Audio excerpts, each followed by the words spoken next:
Welcome, Aries. This is Regina from Pacific Tarot, getting ready to do your December new moon reading in Sagittarius.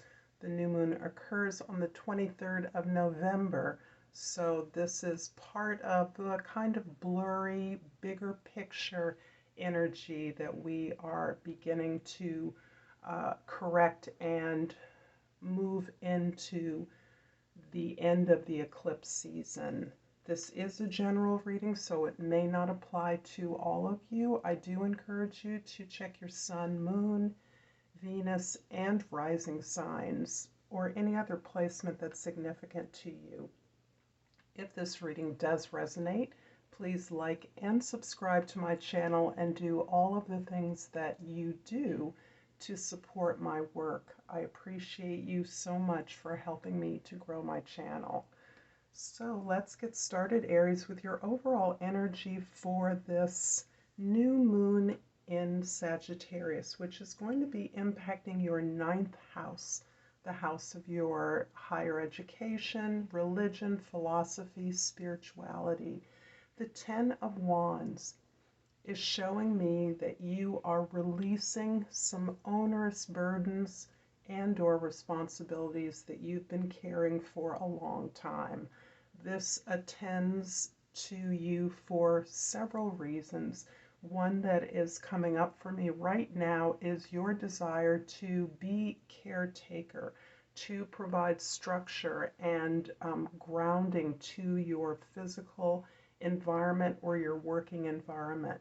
Because you know what needs to be done so often, you are willing to lead the charge and quite often to overgive or overextend yourself with the amount of activities, endeavors, visions that you are able or willing to pursue at any time.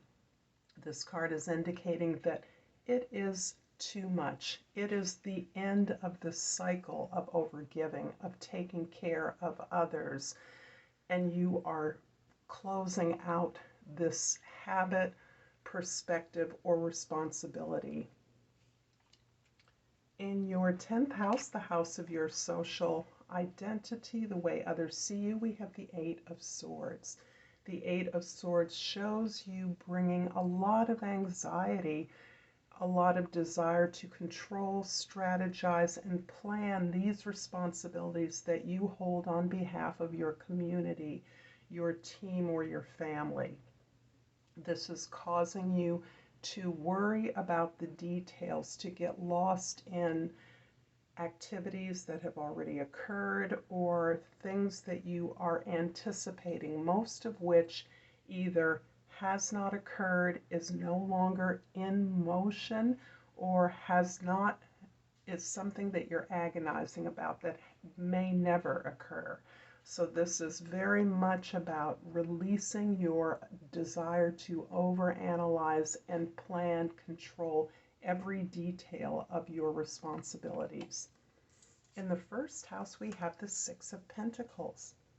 And this is precisely describing the deeper momentum of your relationships, the balance in your relationships, and your ability to harmonize what you offer, what you contribute, and what you receive back in relationships. This is you definitely coming from a place of identifying what is yours and what is in conflict with others. But at this point, you're really looking at recognizing that there is a need for you to accept the abilities of others and to harmonize what you offer in balance with that, so that you are really looking at the way you and others engage in service, engage in balancing out your abundance, your skills, your excesses with what others need. And this is a shift in your perspective at this time. In the 4th house, the house of your home, your foundation, your grounding, even your unconscious, we have the 2 of Pentacles. The 2 of Pentacles is indicating to me that so many changes are happening in your domestic sphere. that you are forced to stay in the present at this time. You are looking at what you've done in the past and what you'd like to do in the future, but the necessity to juggle, to relearn, to adjust your skills, to adapt to new conditions is keeping you anchored in the present moment and allowing you to make choices from a broader perspective that you are constantly engaging in as you review the past or project into the future. In your significant relationships, your seventh house, we have the Queen of Cups. And the Queen of Cups is giving you the wisdom to apply your compassion to all situations as you review your responsibility to others and theirs to you, and recognizing the struggles that others have. You are understanding that struggle is not a punishment, and it is not your place to judge the struggles of others based on your determination about the goodness or badness of their choices or actions. You are likewise recognizing the same for you. This is you understanding that gratitude is more than simply cheerleading and being positive about all of the things that are coming your way. It is deeper in terms of understanding the nature of who you are and what you're capable of.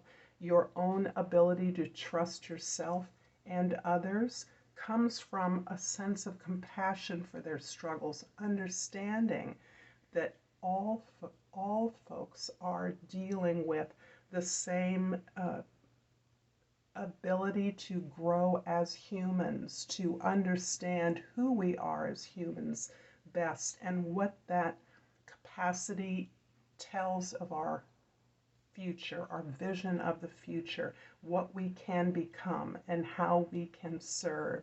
So the sense of compassion is allowing you an acceptance of the struggles that others as well as yourself are undergoing. I'm going to clarify from the first house. The Six of Pentacles is clarified by the Knight of Swords in the second house and the Queen of Pentacles in the third house. You are curious. You are exhibiting a real, genuine curiosity about the way in which you are understanding how you and your allies can be of greater service to others. This is a shift in your awareness where perhaps as part of the social body, we understand this time of the year as a time as part of a Santa Claus mythology, where good people are rewarded and bad people are punished.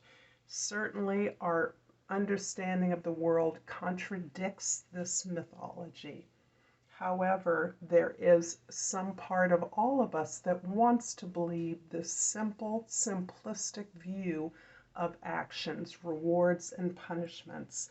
Instead, you are recognizing that all things that are available in the world to you are the result of your appreciation of their existence, your willingness to be grateful for the abundance that exists in your life, and your hard work and practicality that allows you to be resourceful with the abundance that exists in your environment.